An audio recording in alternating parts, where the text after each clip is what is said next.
As I arrived home today, I've landed on this story, and it's really shocking me that Griezmann to United contact has been made by Man United. This is really one of the stories that I never saw coming. I thought that we're obviously going to be really linked to other players elsewhere, but guys, we are linked to Antonio Griezmann. As I told you that Sir Jim Ratcliffe is obviously going to be ushered in at Man United next week, with the confirmation expected to be on the United website by next week. Now, people are really trying to obviously relate that he might be in contact to get in players like Antonio Griezmann, and it's an outlet coming in from Spain that is obviously linking us to Antonio Griezmann. Welcome to United Matters channel. How are you guys and where are you watching us from? I go by the names of Rock and David. Smash the like button, comment and share. If at all you're watching us for the very first time, endeavor to subscribe to this channel so as not to miss out on stories that we do upload in here on a daily. Now, today is really one of those days that we obviously want to go on and obviously look at and really praise Lord for what the weather has been, and obviously seeing us travel out of our houses and then we'll return back home when we're 100% safe. So that is really great, and gratitude back to the Lord as we express it. Now, for the Muslims, Barakallahu Fikum, and let's get straight into this Antonio Griezmann story that we've been really given by El Nacional. They've told us that Man United have made contact with the agent of Antonio Griezmann ahead of potential move. Manchester United are prepared to triple his salary. Griezmann's release clause is thought to be just 25 million euros or 21 million pounds. That is it coming in from El Nacional. Then they've gone ahead to also add the following: that Man United is supposed to offer a significant wage increase to Griezmann to secure his transfer from Atletico Madrid. Griezmann, the 2018 World Cup winner, has a 22 million release clause in his Atletico Madrid contract, which is valid until 2026. Representatives from Old Trafford have reportedly been dispatched to Madrid to finalize a deal for the French star. Griezmann, who currently earns 7 million euros annually, could see his salary increased to 540,000 pounds per week, or 21 million euros per year, if he agrees to join Manchester United. Now, this is what I hate, If you are a new person coming into the club of Man United and you are trying to do such deals, then your difference with the Glazers is not gonna be felt. For a club like Manchester United, we have no reason to sign players who are really in their 30s. Griezmann is 33 years of age. Remember, our squad is obviously having very many people who are really in that age, and that's why I'm giving you these reasons. It's the first reason coming in through. This guy is going to obviously hit 34, 35 years of age. When you look at the squad of Man United, Varane 30, Harry Maguire 30, John Evans 35, Casemiro 30, Eriksen 31. I think even Casemiro is 31. Those are 5 players who are really 31 years of age. 5 players, and they are some of the most important players on the field of play for the club of Manchester United, and they are all 30 now. Why do you have to get in another player who is 33 years of age in this game of football where Erik ten Hag is demanding in for intensity? There is no reason as to why you should bring in a forward who is 33 years of age.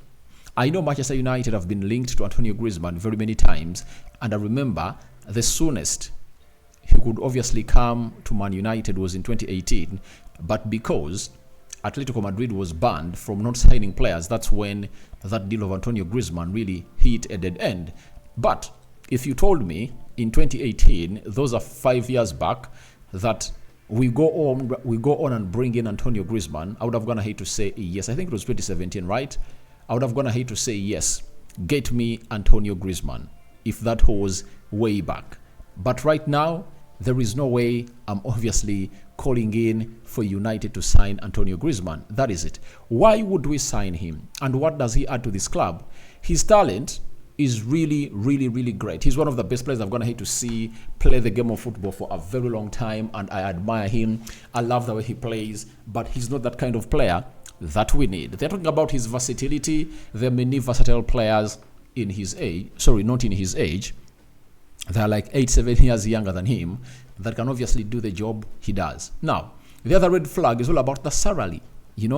How could you get in a player like Antonio Griezmann and triple his salary to £350,000 a week? Those are mistakes that the Glazers have been doing, and if at all this is going to be the first signing, or these are going to be the signings that Sir Jim Ratcliffe is willing to make at the club of Manchester United, then he needs to be advised better and better, and he would be doing exactly what the Glazers have been doing way back for a very, very, very long time. I'll let you know, they brought Ibrahimovic, they brought Falcao, they brought Bastian Schwarzenegger, they brought Cristiano Ronaldo, they brought Edson Cavani, now they've brought Johnny Evans. That is something we've been doing all along. And what's wrong with Manchester United? Why can't we get back these players? Or why can't we get in these players when they are still in their prime? Like we brought in Paul-Ebile Pogba. I understand the experiment never worked well like a book, but it was really, really, really, really, really good to sign a player like Paul-Ebile Pogba in his prime. That is it. So I want us to go in for players like Jamal Musiala, right? He has not even hit his prime, but he's just 19-20, but he's one of the best players. Why didn't we sign Bellingham from Borussia Dortmund? Why did we lose Declan Rice to Arsenal? Why do players like Jeremy Doku go to Manchester City? Why didn't we bring in Cody Gakpo? Why didn't we bring in Darwin Núñez, right? So that is one of the things that I'm obviously looking at, because if you bring in Antonio Griezmann, it's like you are doing what we call a stopgap signing. At this juncture, when you're building a club like Man United, we shouldn't go for stopgap signings. If the teams you're competing with that have gone ahead to obviously bankroll this league for a very long time, like Manchester City, Liverpool, are not going in for what we call stopgap signings, why should a club like Manchester United that is chasing them go in for such signings? So I think it's high time. It's high time we obviously got our mistakes right. But I think this story might be put out by an agent of Antonio Griezmann, or maybe the likes of John Mata are really still had gone ahead to make contact before all that happened, because they would get him on a cheap. And we've known Richard Arnold and John Mata plus Ed Wood's plan has always been simple. It has always been go in for the football brands. That's why Louis van Gaal told Erik ten Hag, don't go to Man United, because it's not run as a football club, it's run as a brand, right? So I think it should not be happening that way. It shouldn't be happening that way. So all I want to let you know is simple.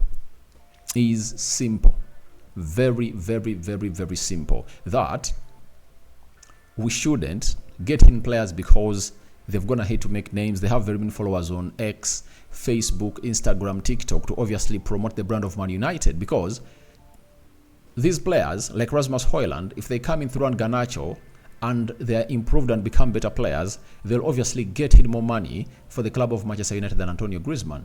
That is it. We brought in Ronaldo. We made 2 million shirt sales at the club of Man United, but it was just once a season. But we have a chance to groom the next big thing, like Garnacho, Rasmus Højlund, Kobe Menu, such kind of players, and they can obviously get United shirt sales that can accumulate to 10 million shirt sales, because every year that passes by, we are increasingly getting in more supporters all over the world. So I don't believe in what they're trying to do. And this deal of Antonio Griezmann, it would be good 7-8 years back, but in 2023, that's not good. And if at all, the sporting director of Atletico Madrid that United are going to hate to point on to obviously coming through and replace John Mata is obviously trying to do such deals for us, then he's not the right man for the job. We need to get in a different kind altogether to obviously take us to where we deserve to be as a club of Manchester United. And there is no need for us to have a player like Antonio Griezmann at the club of Manchester United, because he's a stopgap signing. He's not going to solve the problems of Man United. And trust me, I don't think that Eric Ten Hag would like a player like Antonio Griezmann, because our problems right now are not Antonio Griezmann. Our problems are, first and foremost, our problems, we need like two central defenders, We need a Casemiro replacement. That is it. And maybe we need another center forward. Those are the three signings that I think would need us up as a club of Manchester United. So, your thoughts onto United contacting Antonio Griezmann are welcome in the comment section below. What are your thoughts about what I'm gonna here to talk about? Do you agree with me or you don't? Or you don't? May the living to God bless you abundantly. Rokan David remains my name. I sign out for now. See you later. The Muslims, Barakallahu fikum. See you in the next 2-3 hours from now.